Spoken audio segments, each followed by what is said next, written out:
Forgot me anyway." "Think so?" Sammy muttered, chewing on the stem of his ancient pipe. His nut-brown, wrinkled face looked rather puzzled under his stiff crop of white hair. "Well, I never did think you was human, Stevie." He shook his head, put the pipe away, and pottered off in search of his rare drinks. Stephen returned to his work. What was the purpose of these years of intensive study? He scarcely knew.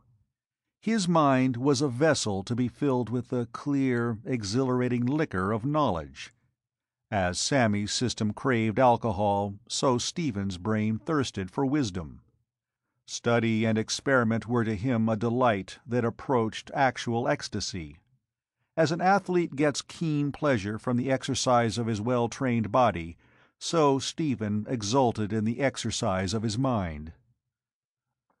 Unimaginable eons before, in the teeming seas of a primeval world, life forms had fed their blind hunger. That was appetite of the flesh. Stephen's hunger was the appetite of the mind. But it also made him blind in a different way. He was a godlike man, and he was unhuman.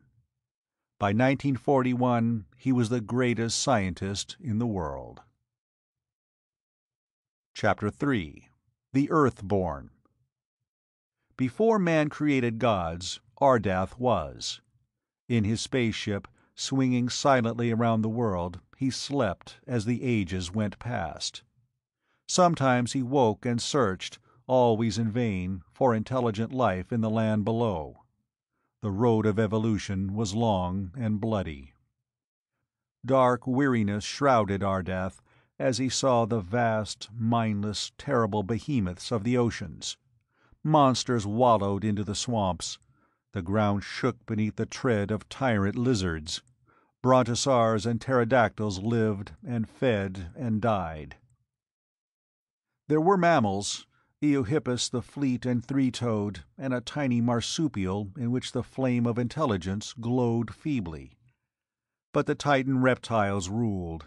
Mammals could not survive in this savage, thundering world. Forests of weeds and bamboo towered in a tropical zone that stretched almost to the poles. Ardath pondered, studied for a time in his laboratory, and the Ice Age came. Was Ardath responsible? Perhaps. His science was not earthly, and his powers were unimaginable. The ice mountains swept down, blowing their frigid breath upon the forests and the reptile giants. Southward the Hejira fled. It was the day of judgment for the idiot colossi that had ruled too long. But the mammals survived. Shuddering in the narrow equatorial belt, they starved and whimpered, but they lived and they evolved, while Ardath slept again. When he awoke, he found beast-men, hairy and ferocious.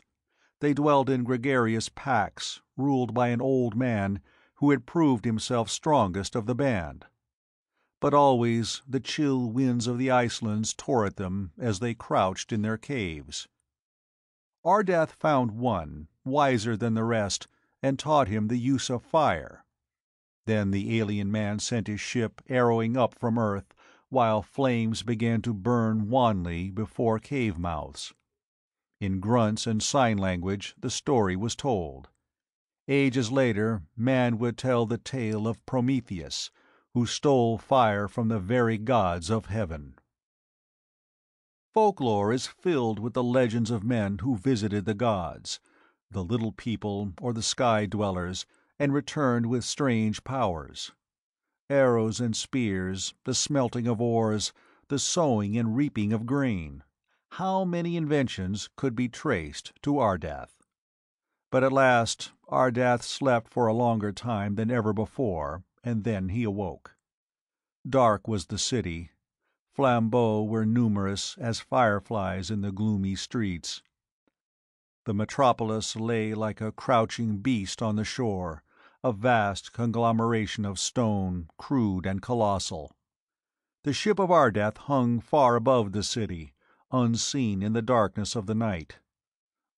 Ardath himself was busy in his laboratory, working on a curiously constructed device that measured the frequency and strength of mentality. Thought created electrical energy, and Ardath's machine registered the power of that energy. Delicately, he sent an invisible narrow-wave beam down into the city far beneath. On a gauge a needle crept up, halted, dipped, and mounted again.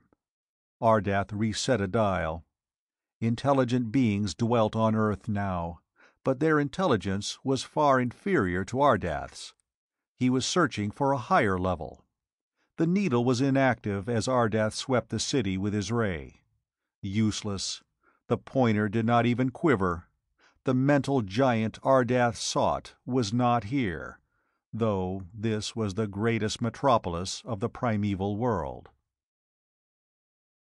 But suddenly the needle jerked slightly. Ardath halted the ray and turned to a television screen. Using the beam as a carrier, he focused upon a scene that sprang into instant visibility.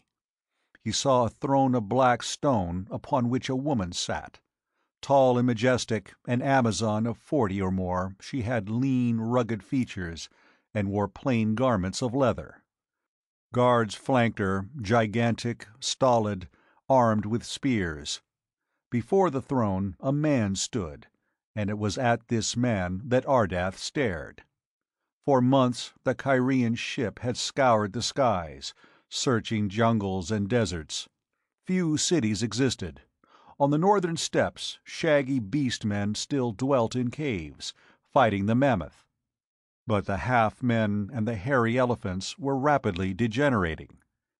In mountain lakes were villages built on stilts and piers, sunken into the mud, but these clans were barbarous. Only on this island were there civilization and intelligence, though lamentably lower than Ardath's own level. The man from space watched the wisest human on this primitive Earth. In chains, the Earthman stood before the black stone. He was huge, massively thewed, with a bronzed, hairy skin showing through the rags he wore. His face resembled that of a beast, ferocious with hatred. Amber cat's eyes glared from beneath the beetling brows. The jutting jaw was hidden by a wiry beard that tangled around the nose that was little more than a snout. Yet in that brute body, Ardath knew, dwelt amazing intelligence. Shrewdness and cunning were well masked by the hideous face and form. What of the Queen?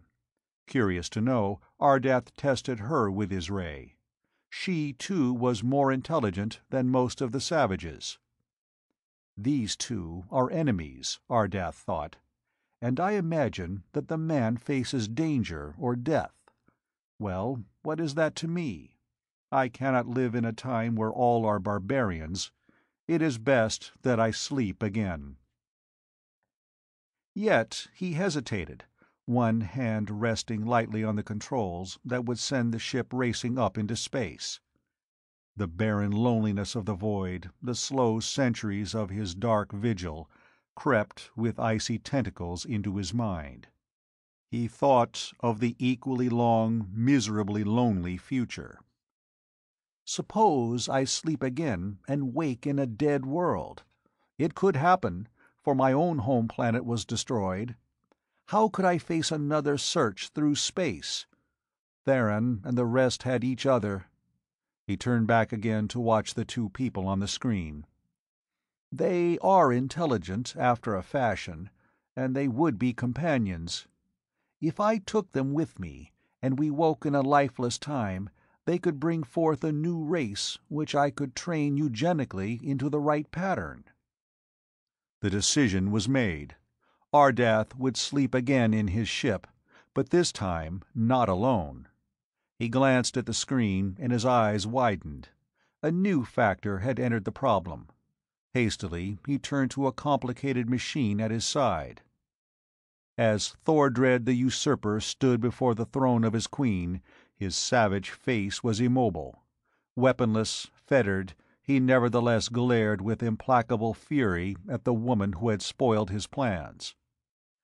Zaina met his gaze